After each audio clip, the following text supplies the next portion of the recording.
So we talked a couple of months ago about how you were planning to motivate the force and how everything was going to go for the summer with a thought of increased violence. Now that we've seen, a couple of months with the sun out and a lot of shootings, a lot of homicides, how different has the start of this summer been from what you had planned for and what you were expecting? Well, I'm certainly disappointed with the level of violence that we're seeing, but any level of violence is unacceptable. We had 2 murders last night, absolutely sickening.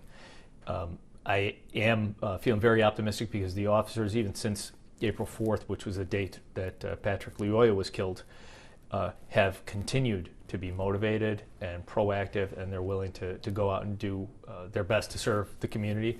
So I am very happy to see the support that I've been getting from the officers, that they're being true to their oath. They're doing as much as they can for the city of Grand Rapids, and I'm excited too to still see the support we're getting from outside the police department, for example, from Cure Violence, which we were on the phone with them this morning. So we're doing what we can. Can you tell me a little bit about those community partnerships? You had mentioned that those were something that you were going to lean on to help combat some of that high crime. Has it worked? Yeah, well, I'll tell you, we had a meeting today, and it was actually pre-scheduled. It wasn't prompted by this murder last night, which was at Martin Luther King and Eastern. However, it was the timing couldn't have been better for what we're doing, which is we're teaming up with the neighborhood groups and we're letting them know. Like, for example, this neighborhood around Martin Luther King Park, they're going to see a bigger police presence there.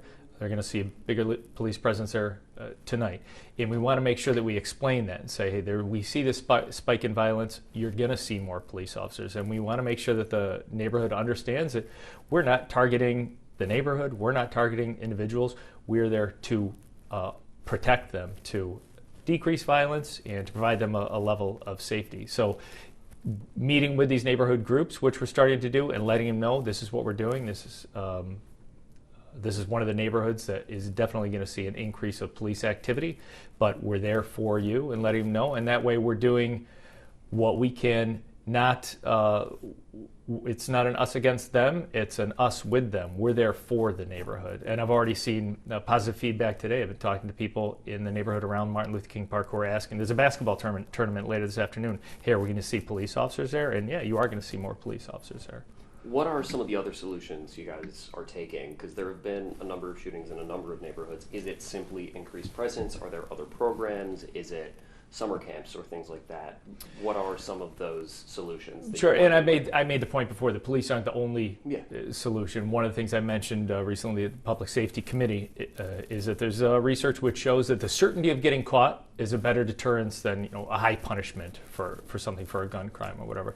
So we are doing an excellent job solving these murders. It would be fantastic if we had 0 murders, but when we do have something like this, we're going to give it all our effort. We're going to come to a point where we can bring justice for these victims, for the loved ones of these victims that have been left behind, and we're going to broadcast that loudly and say, hey, we're holding these offenders accountable.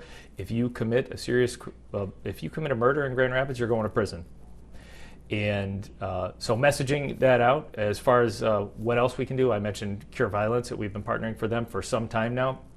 They are proactively identifying hotspots of violence, some that they develop their own information from speaking with members of the community, some with us. We have a very open relationship with them in sharing data with them. And when we see a spike of violence in places, like I said, I was on the phone with them this morning to say, what can we do together with this area around Martin Luther King Park?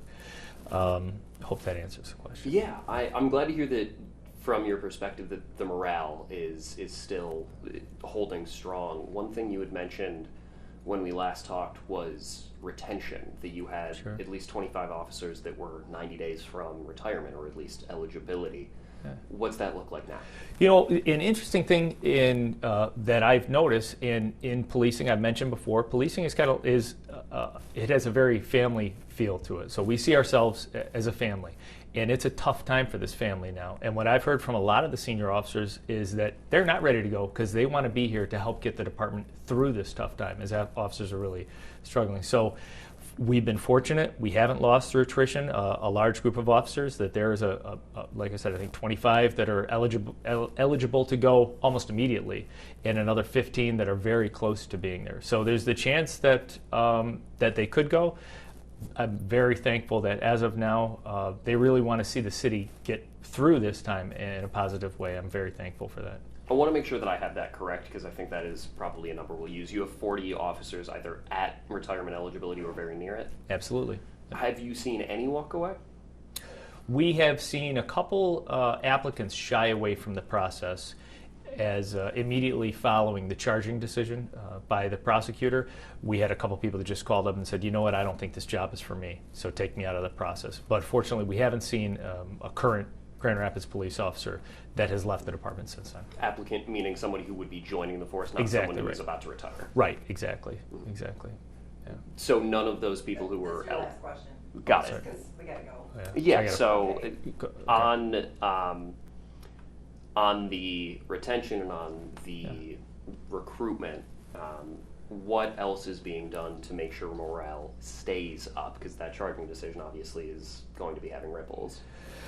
Yeah, and well, the short answer is anything I can do, and anything we can do. We had a leadership team meeting the day of the charging decision by Prosecutor Becker, because we know there's going to be a lot of talk in the hallways here and in the squad cars, a lot of differing opinions, and we want to make sure that as a police department we're all on the same page and that we're going to support our officers, and that's being there for the officers. I was on the crime scene last night. We had a murder at 2:30 in the morning. I was out there on the crime scene just saying thank you to the officers for being out there. It's really difficult to handle an investigation into a murder. It's extremely depressing. It's emotional.